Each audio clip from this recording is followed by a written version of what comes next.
Hello সবাইকে, আবারও চলে এসেছি নতুন একটা ভিডিও নিয়ে। এত গরম পড়েছে না, তাই দুপুরবেলা একটু ফল খেয়ে নিয়েছিলাম। আর তারপরে রাত্রেবেলায় 12:30টার পর বেরিয়ে পড়েছিলাম কন্যাগড়ি শকুন্তলা মায়ের পুজোর জন্য।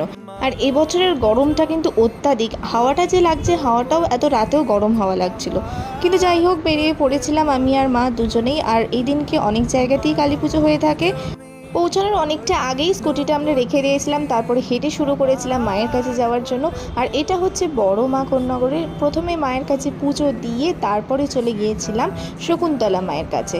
আর এত রাত্রেও ভিড় কিন্তু কোনো দিকেই কম ছিল না, সেটা তোমরা দেখতেই পাচ্ছ। তো প্রথমে পুজো কিনে নিয়ে তারপর এত ভিড়ের মধ্য দিয়ে এই সাইড থেকেই মাকে দেখতে পেরেছিলাম।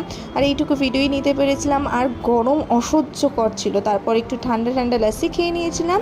আর আমি আর মা তারপর বেরিয়ে পড়েছিলাম বাড়ির উদ্দেশ্যে। বাড়ি আসতে আসতে প্রায় দেখলে 2:26 বেজে গেছে। চলো দেখা হচ্ছে নেক্সট ভিডিওতে। সবাই ভালো থেকো, বাই।